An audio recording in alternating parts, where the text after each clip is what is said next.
আজ 18 মে সোমবার জানিয়ে দেব আজকের বাছাই করা 50টি তাজা সংবাদ। খবরের শুরুতেই হেডলাইন্স। পশু জবাই নির্দেশিকা ঘিরে তোলপাড় রাজ্য রাজনীতি, শুভেন্দুর হস্তক্ষেপ চেয়ে ময়দানে অধীর। ফলতায় বিজেপির উত্থানে বদলাচ্ছে পরিস্থিতি, জাহাঙ্গীর বলছেন ঝড় আসে ঝড় চলেও যায়। মমতা চাইতেন না মেট্রো চলুক, চিংড়িহাটায় কাজ শুরু হতেই বিস্ফোরক দাবি দিলীপের। আসলে কেন আটকে ছিল কাজ? লিঙ্ক না থাকলে ঢুকবে না অন্নপূর্ণা ভান্ডার ও যুব শক্তির টাকা, কিভাবে করবেন জানুন। গোমাংস খাবেন না, পরামর্শ নাখোদা মসজিদের ইমামের। নিষিদ্ধ হোক রপ্তানি, মন্দিরেও বলি বন্ধের আর্জি। উচ্ছেদ ঠেকাতে এবার একজোট সিপিএম তৃণমূল, মোহাম্মদ সেলিমের এই বিস্ফোরক পরামর্শে তোলপাড় রাজ্য রাজনীতি। কম করে 10 থেকে 12,000 টাকা বেশি লটারি লাগবে রাজ্য সরকারি কর্মীদের। রবিবার রাত থেকেই বাংলায় তুমুল দুর্যোগের তাণ্ডব, কোন কোন জেলায় জারি হলো অতি ভারী বৃষ্টির রেড অ্যালার্ট। শুভেন্দুকে হারাতে 100 কোটি টাকা বাজেট রেখেছিল তৃণমূল, ফাঁস করলেন শহীদুল। সরকার পরিবর্তন হতেই খুলল ফাইল, বিল্ডিং প্ল্যান জালিয়াতি কাণ্ডে গ্রেপ্তার তৃণমূল নেত্রী। ভাইপোর 24টি সম্পত্তি আমার হাতে, অভিষেকের গড়ে দাঁড়িয়ে এবার কার ব্যবস্থা করার হুঁশিয়ারি দিলেন শুভেন্দু। নানুরে বিজেপি কর্মীদের টাকা ফেরালো তৃণমূল, অনুগামীদের কীর্তিতে কি বললেন কাজল। আগেই নোটিশ দিয়েছিল, এবার পরিষ্কার উঠিয়ে দিল।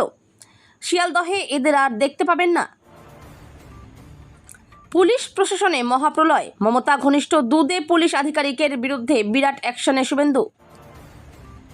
কল্যাণ অরূপ কুণাল থেকে রাজ্যের 2 অবসরপ্রাপ্ত ডিজির নিরাপত্তায় কাটছাট, বাড়ির সামনে থেকে সরছে পুলিশি প্রহরা।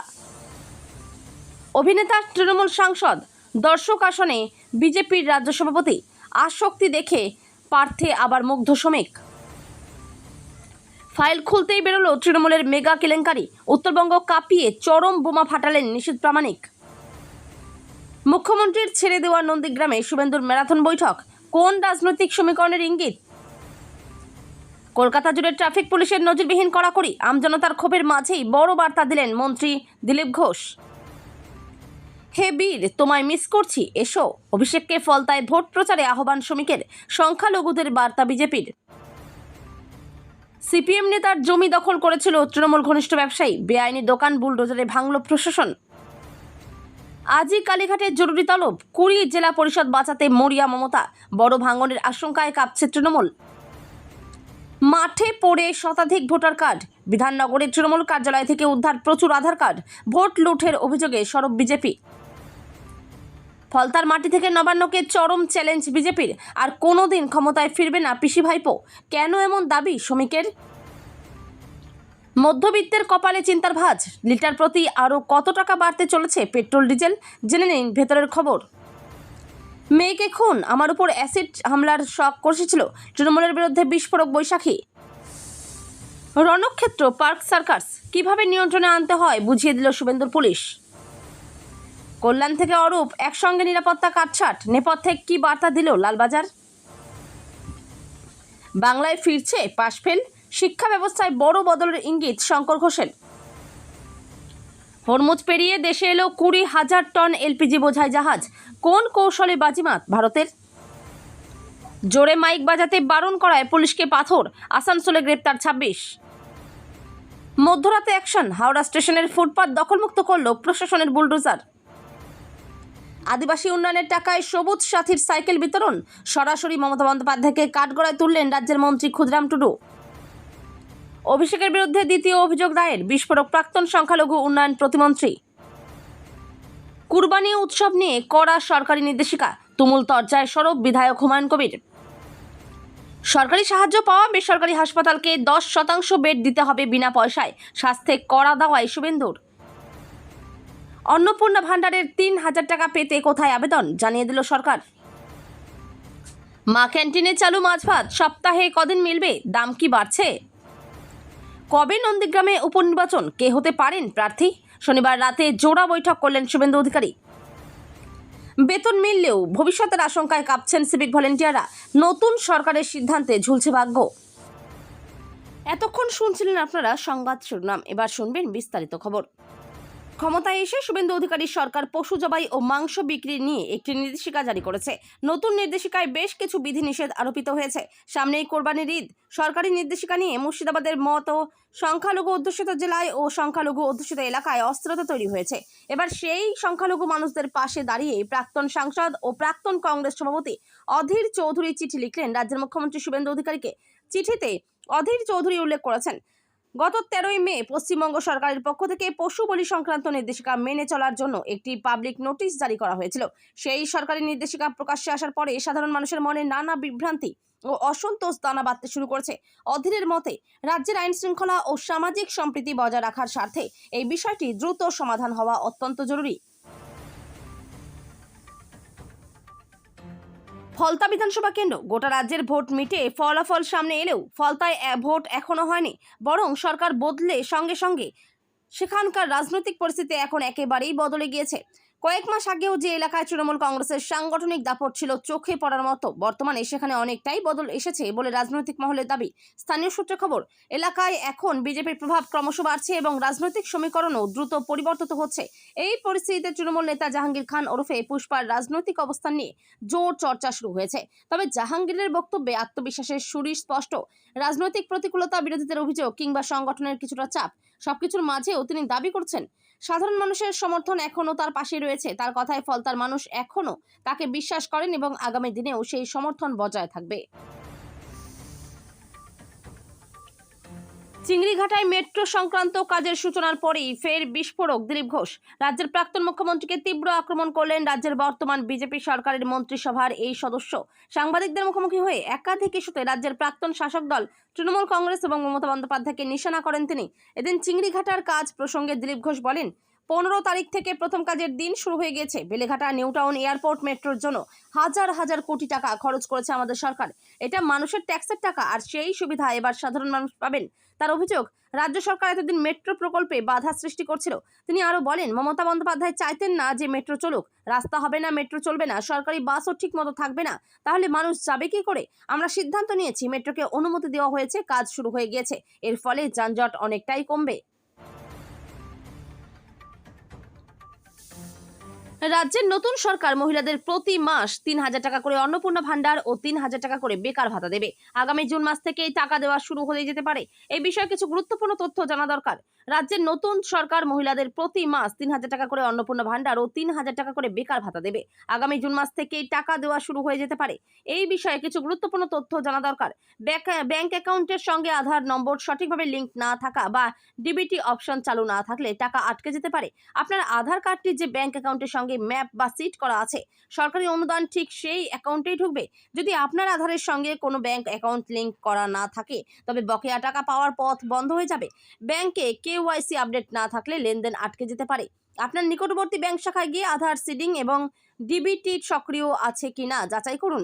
এছাড়াও অনলাইনে unique identification authority of India সাইটে গিয়ে চেক করতে পারেন।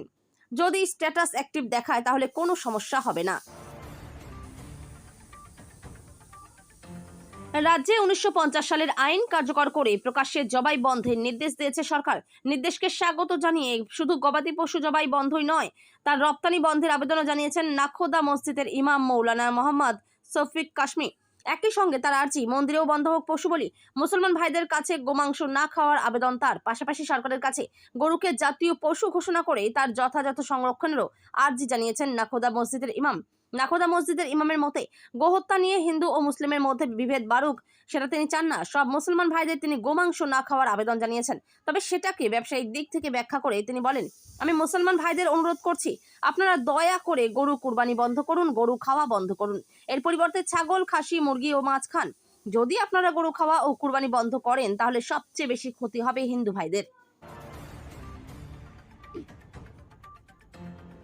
রাজ্যের বিভিন্ন প্রান্তে ফুটপাত দখলমুক্ত করতে প্রশাসনের সাম্প্রতিক বুলডোজার অ্যাকশন এবং কড়া উচ্ছেদ অভিযান নিয়ে এবার রাজ্য রাজনীতিতে এক নতুন মাত্রা যোগ করলেন সিপিএম এর রাজ্য সম্পাদক মোহাম্মদ সেলিম। হকার উচ্ছেদের নামে গরিব মানুষের পেটে লাথি মারা কোনোভাবেই বরদাস্ত করা হবে না বলে সাফ জানিয়ে দিলেন এই বাম নেতা। উচ্ছেদ রুখতে প্রশাসনিক জোর জুলুম বন্ধ করার পাশাপাশি হকারদের বিকল্প ব্যবস্থার জন্য পর্যাপ্ত সময় দেওয়ার দাবি তুলেছেন তিনি। একই সঙ্গে এই ইস্যুতে শাসক দল তৃণমূল কংগ্রেসের নিচু তলার কর্মীদেরও দলের ঊর্ধ্বে উঠে একযোগে পথে নামার এক নজিরবিহীন পরামর্শ দিয়েছেন সেলিম, যা নিয়ে রাজনৈতিক মহলে জোর চর্চা শুরু হয়েছে। গত কয়েকদিন ধরেই রাজ্য জুড়ে ফুটপাত ও রাস্তাঘাট হকারমুক্ত করার এক বিশাল অভিযানে নেমেছে পুরসভা ও পুলিশ প্রশাসন। বহু জায়গায় রাতারাতি হকারদের স্টল ভেঙে দেওয়া বা মালপত্র বাজেয়াপ্ত করার মতো ঘটনা ঘটেছে। প্রশাসনের এই আকস্মিক ও কঠোর মনোভাবের জেরে ক্ষোভে ফুঁসছেন রাজ্যের লক্ষাধিক হকার ও তাদের পরিবার। সপ্তম বেতন কমিশনে সরকারি কর্মীদের বেতন কতটা বাড়তে পারে তা নিয়ে বাড়ছে জল্পনা। ডিএ বৃদ্ধি, নতুন পে কমিশন নিয়ে বিজেপির প্রতিশ্রুতির পর আলোচনায় সরকারি কর্মীদের আর্থিক সুবিধা। সপ্তম বেতন কমিশন চালু হলে কতটা লাভবান হতে পারেন কর্মচারীরা, জেনে নিন। প্রতিশ্রুতি ছিল ক্ষমতায় এলে রাজ্যে সরকারি কর্মীদের জন্য আসবে সপ্তম পে কমিশন। সোমবার আগামী মন্ত্রিসভার বৈঠক, যেখানে আলোচনা হবে ডিএ ও সপ্তম পে কমিশন নিয়ে, এমনটাই জানিয়েছেন রাজ্যের নবনির্বাচিত মুখ্যমন্ত্রী মাননীয় শুভেন্দু অধিকারী। তাই এই মুহূর্তে বাংলায় সপ্তম বেতন কমিশন নিয়ে জল্পনা তুঙ্গে। রাজ্যে বর্তমানে চালু ষষ্ঠ পে কমিশন বা রোপা 2019-এর মেয়াদ শেষ হয়েছে 31শে ডিসেম্বর 2025। হিসেব মতো 1 জানুয়ারি 2026 থেকেই সপ্তম পে কমিশনের সুপারিশ কার্যকর হওয়ার কথা। বাধা ধরা নিয়ম না থাকলেও কেন্দ্র ও রাজ্যে সাধারণত 10 বছর অন্তর পে কমিশন গঠন করা যায়। গরম ও অস্বস্তিকর আবহাওয়ার মাঝেই এবার রাজ্যবাসীর জন্য বড়সড় সতর্কবার্তা শোনালো কেন্দ্রীয় আবহাওয়া দপ্তর। রবিবার রাতের পর থেকেই বাংলার আকাশে এক ধাক্কায় বদলে যেতে চলেছে আবহাওয়া। গাঙ্গেয় পশ্চিমবঙ্গ থেকে শুরু করে উত্তরবঙ্গের বিস্তীর্ণ অংশে ধেয়ে আসছে বজ্র বিদ্যুৎ সহ প্রবল ঝড় বৃষ্টি। বিশেষ করে উত্তরবঙ্গের পাহাড়ি জেলাগুলিতে ইতিমধ্যেই দুর্যোগের মেঘ ঘনিয়ে এসেছে। পরিস্থিতি বিবেচনা করে দার্জিলিং এবং কোচবিহারের মতো জেলাগুলিতে আবহাওয়াবিদদের তরফ থেকে জারি করা হয়েছে বিশেষ সতর্কতা। মৌসুম ভবনের সাম্প্রতিকতম বুলেটিন অনুযায়ী বঙ্গোপসাগর এবং আন্দামান সাগরে বর্ষা রেখা তথা দক্ষিণ পশ্চিম মৌসুমী বায়ু ব্যাপক সক্রিয় রূপ ধারণ করেছে। একই সঙ্গে উত্তর বিহার থেকে শুরু করে উত্তর গাঙ্গেয় পশ্চিমবঙ্গ হয়ে দক্ষিণ অসম পর্যন্ত একটি শক্তিশালী পূর্ব পশ্চিম নিম্নচাপ অক্ষরেখা অবস্থান করছে। এই জোড়া ঘূর্ণাবর্ত ও মেঘের খামখেয়ালিপনার জেরে রবিবার বিকেলের পর থেকেই রাজ্যের আকাশ কালো করে বৃষ্টি শুরু হওয়ার সম্ভাবনা তৈরি হয়েছে। মুখ্যমন্ত্রী শুভেন্দু অধিকারীকে নিয়ে বিস্ফোরক মন্তব্য নন্দীগ্রাম বিধানসভা কেন্দ্রের আমজনতা উন্নয়ন পার্টির প্রার্থী শহীদুল হকের। তার দাবি, নন্দীগ্রামে শুভেন্দু অধিকারীকে হারাতে তৃণমূলের বাজেট ছিল 100 কোটি টাকা। নন্দীগ্রামের প্রতিটা পরিবারকে খামের মধ্যে করে টাকা দেওয়া হয়েছে। বাংলাদেশ, পাকিস্তান সহ বিদেশ থেকে এই টাকা এসেছে। কোমরে দড়ি বেঁধে অভিষেক বন্দ্যোপাধ্যায়কে গ্রেপ্তার করে ইডি সিবিআই দিয়ে তদন্ত করা হোক। তবে শহীদুল কিভাবে এই খবর জানলেন তা যদিও জানা যায়নি। চলতি বছরে নন্দীগ্রাম কেন্দ্রে লড়াই করেছিলেন একদা শুভেন্দুর ঘনিষ্ঠ হিসেবে পরিচিত নেতা পবিত্র কর। তবে তিনি পরাজিত হন শুভেন্দুর কাছে। শহীদুলের বক্তব্য, আইপ্যাকের মদতে নন্দীগ্রামের প্রতিটি বাড়িতে খামারের মধ্যে করে টাকা বিলি করা হচ্ছিল। তিনি জানিয়েছেন, শুভেন্দু অধিকারীকে হারাতেই 100 কোটি টাকা বাজেট রেখেছিল তৃণমূল। তবে নন্দীগ্রামের মানুষ টাকা নিয়েছেন ঠিকই, কিন্তু ভোট দিয়েছে বিজেপিকে।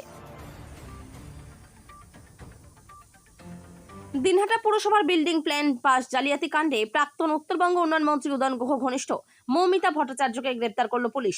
শনিবার বিকালে দিনহাটা থানার পুলিশ বিল্ডিং প্ল্যান পাস জালিয়াতি কাণ্ডে পুরকর্মী তথা যুব তৃণমূলের প্রাক্তন শহর ব্লক সভানেত্রী মৌমিতাকে গ্রেপ্তার করে।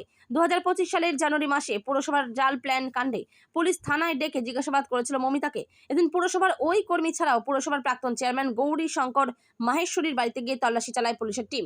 তবে তিনি বাড়িতে সেই সময় ছিলেন না। সূত্রের খবর, তার খোঁজ শুরু করেছে দিনহাটা থানার পুলিশ। 2024 সালে দিনহাটা পুরসভায় বিল্ডিং প্ল্যান পাস জালিয়াতির বিষয়টি প্রকাশ্যে আসতেই শোরগোল পড়ে গিয়েছিল শহরে।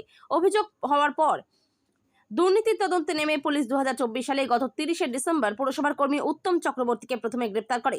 এরপর তাকে জিজ্ঞাসাবাদ করার পর 4 জানুয়ারি পুরসভার ইঞ্জিনিয়ার হরি বর্মন ও পুরসভার প্যানেল ইঞ্জিনিয়ার অর্কপ্রভ দাশগুপ্তকে গ্রেপ্তার করে দিনহাটা থানা। সে সময় তাদের পুলিশ রিমান্ড নিয়ে জিজ্ঞাসাবাদও করেছিল। তাতেই অনেকের নাম উঠে আসে। লোকসভা নির্বাচনের পারদ চড়তেই এবার তৃণমূলের শক্ত ঘাঁটি বলে পরিচিত ডায়মন্ড হারবারে দাঁড়িয়ে সরাসরি ওপেন চ্যালেঞ্জ ছুড়লেন শুভেন্দু অধিকারী। শনিবার ফলতায় দলীয় প্রার্থীর সমর্থনে এক হাই ভোল্টেজ নির্বাচনী প্রচার সভায় যোগ দেন তিনি। সেখান থেকেই তৃণমূল নেতা জাহাঙ্গীর খান এবং ডায়মন্ড হারবারের সাংসদ অভিষেক বন্দ্যোপাধ্যায়কে তীব্র ভাষায় আক্রমণ করেন তিনি। তৃণমূল নেতা জাহাঙ্গীর খানের গড় হিসেবে পরিচিত ফলতায় দাঁড়িয়ে শুভেন্দু অধিকারী তাকে পুষ্পা ডাকাত বলে কটাক্ষ করেন। প্রকাশ্য সভা থেকে হুঁশিয়ারি দিয়ে তিনি বলেন, সাধারণ নির্বাচনের সময় যত অভিযোগ জমা পড়েছে তার সব কটির বিরুদ্ধে কড়া ব্যবস্থা নেওয়া হবে। শুভেন্দুর স্পষ্ট বার্তা, কোনো গুন্ডামি করতে দেওয়া হবে না, আপনারা নিশ্চিত থাকুন, কারণ কারো বাড়িতে সাদা থান ফেলতে দেব না। এখানেই শেষ নয়। 2021 সালের ভোট পরবর্তী হিংসার প্রসঙ্গ টেনে তিনি আরো বলেন, মানবাধিকার কমিশন যে 19 জনকে নটোরিয়াস ক্রিমিনাল বা কুখ্যাত অপরাধী হিসেবে ঘোষণা করেছিল, তার মধ্যে ভাইপোর জাহাঙ্গীরও ছিল। ওর ব্যবস্থা আমি করব, সেই দায়িত্ব আমি নিয়ে গেলাম। কেউ 21-এর ভোটের পরে ঘর ছাড়া হয়েছিল, কেউ আবার 24-এর লোকসভার ভোটের হিংসায় বাড়ি ছেড়ে পালাতে বাধ্য হয়েছিলেন। হিংসা পরিস্থিতি থিতিয়ে গেলেও ভীত সন্ত্রস্তদের নিজেদের ঘরে ফিরতে গুনতে হয়েছিল মোটা টাকা। ঘটনায় স্থানীয় দুই তৃণমূল নেতা মামুন শেখ ও আলেফ শেখের নাম সামনে এসেছে। সরকারের পালাবদল হতেই বিজেপি কর্মীদের কাছ থেকে নেওয়া টাকা ফেরত দেওয়ার হিড়িক নানুরে। বিজেপি কর্মীদের অভিযোগ, 2021 সালের বিধানসভা নির্বাচন ও 2024 সালের লোকসভা ভোটের পর রাজনৈতিক সন্ত্রাসের জেরে বহু কর্মী ঘরছাড়া হয়ে পড়েন। পরে এলাকায় ফিরতে গেলে তাদের কাছ থেকে মোটা অঙ্কের টাকা নেওয়া হয়। কারো কাছে 50,000, আবার কারো কাছ থেকে 1.5 লক্ষ টাকা পর্যন্ত নেওয়া হয়েছিল। নানুরের কঙ্কালীতলা পঞ্চায়েত ও আশপাশের এলাকায় এই ঘটনা ঘটেছে বলে দাবি বিজেপির। জানা গিয়েছে, শান্তিনিকেতন থানা এলাকার অন্তত 11 জন বিজেপি নেতাকর্মী সম্প্রতি সেই টাকা ফেরত দেওয়া হয়েছে। রাজনৈতিক পালাবদলে খালি এবার শিয়ালদহ প্ল্যাটফর্ম। 1 থেকে 21 নম্বর প্ল্যাটফর্ম থেকে হকার মুক্ত। সবকটি সাধারণ যাত্রীদের চলাচলের জন্যই এই সিদ্ধান্ত নিল শিয়ালদহ ডিভিশন। স্বাগত জানালেন সাধারণ যাত্রীরা। প্রায় 200 থেকে 250-এর বেশি হকার মুক্ত করা হলো প্ল্যাটফর্মগুলি থেকে। নিত্যদিন শিয়ালদহ ডিভিশনের মেন এবং দক্ষিণ শাখা থেকে প্রায় 9 লক্ষ যাত্রী যাতায়াত করেন। শিয়ালদহ রেলওয়ে স্টেশন থেকে প্রতিদিন প্রায় 885 থেকে 921টি শহরতলির লোকাল ট্রেন চলাচল করে। এছাড়া দূরপাল্লার মেল, এক্সপ্রেস ট্রেন ও প্যাসেঞ্জার ট্রেন প্রায় 158টি ট্রেন মিলিয়ে প্রতিদিন প্রায় 1591টিরও বেশি ট্রেন এই স্টেশনটি দিয়ে যাতায়াত করে। শিয়ালদহ কর্তৃপক্ষের দাবি, ব্যাঙের ছাতার মতো একের পর এক হকার বসে যাচ্ছিল। মূলত বিগত শাসক দলের ইউনিয়নগুলির দাপটে এই হকারদের তোলা সম্ভব হয়নি, কিন্তু পালা বদলের পরই শিয়ালদহ স্টেশনের প্ল্যাটফর্মকে সম্পূর্ণ হকার মুক্ত করা সম্ভবপর হলো। অর্থ পাচার ও বেআইনি জমি সিন্ডিকেট কাণ্ডে এনফোর্সমেন্ট ডিরেক্টরেটের হাতে গ্রেপ্তার হওয়ার পর কলকাতা পুলিশের ডেপুটি কমিশনার শান্তনু সিনহা বিশ্বাসকে চাকরি থেকে সরাসরি বরখাস্ত করল পশ্চিমবঙ্গ সরকার। পূর্বতন মমতা বন্দ্যোপাধ্যায় সরকারের অত্যন্ত ঘনিষ্ঠ হিসেবে পরিচিত এই পুলিশ কর্তাকে 2 বছরের জন্য চুক্তির ভিত্তিতে পুনর্নিয়োগ করা হয়েছিল। তবে রাজ্যে ক্ষমতা পরিবর্তনের পর নতুন বিজেপি সরকার শান্তনুবাবুর সেই বর্ধিত মেয়াদ এক ধাক্কায় বাতিল করে দিল। রাজ্য সচিবালয় নবান্ন সূত্রে খবর, মেয়াদ বৃদ্ধি পাওয়া অন্যান্য আধিকারিকদের মতো শান্তনু সিনহা বিশ্বাসকে সম্মানজনক পদত্যাগের কোনো সুযোগ দেওয়া হয়নি, বরং সরাসরি বরখাস্তের কড়া নোটিশ ধরানো হয়েছে। তদন্তকারী সংস্থা সূত্রে জানা গিয়েছে, কুখ্যাত ও বর্তমানে পলাতক দাগী অপরাধী বিশ্বজিৎ পোদ্দার ওরফে সোনা পাপ্পু এবং ধৃত রিয়েল এস্টেট ব্যবসায়ী জয় কামদারের সাথে শান্তনু বিশ্বাসের গভীর যোগসাজশ ছিল। কলকাতা ও তার পার্শ্ববর্তী এলাকার বিতর্কিত জমি ও সম্পত্তি অত্যন্ত কম দামে হাতিয়ে নেওয়ার জন্য এই চক্রটি কাজ করত। শনিবার এক নির্দেশিকা জারি করে নিরাপত্তা প্রত্যাহারের বিষয়টি জানানো হয়েছে। বলা হয়েছে, তালিকায় থাকা ভিআইপিদের নিরাপত্তা ব্যবস্থার পুনর্মূল্যায়ন করা হয়েছে। কয়েকজনের প্রাণের ঝুঁকির মাত্রা পুনর্মূল্যায়ন করে নিরাপত্তা কমানোর সিদ্ধান্ত নেওয়া হয়েছে বলে উল্লেখ নির্দেশিকায়। মুখ্যমন্ত্রী হিসেবে শপথ নেওয়ার পর থেকে একের পর এক সিদ্ধান্তের কথা জানাচ্ছেন শুভেন্দু অধিকারী। দিন কয়েক আগে রাজ্য পুলিশের উচ্চপদস্থ আধিকারিকদের সঙ্গে বৈঠকে তিনি স্পষ্ট বার্তা দেন, কেউ যেন প্রয়োজনের তুলনায় অতিরিক্ত নিরাপত্তা না পান তা নিশ্চিত করতে হবে। তারপরেই ধাপে ধাপে বিভিন্ন রাজনৈতিক ব্যক্তিত্বের নিরাপত্তা ব্যবস্থায় কাটছাঁট শুরু হয়। এবার আরও 10 জনের নিরাপত্তা নতুন করে সাজানোর নির্দেশ দেওয়া হয়েছে। বলা হয়েছে, তাদের বাড়ির সামনে যে নিরাপত্তা বলয় থাকতো তা আর থাকবে না। সেই তালিকায় রয়েছেন তৃণমূল সাংসদ কল্যাণ বন্দ্যোপাধ্যায়, প্রাক্তন মন্ত্রী অরূপ বিশ্বাস থেকে শুরু করে রাজ্যের 2 প্রাক্তন ডিজি।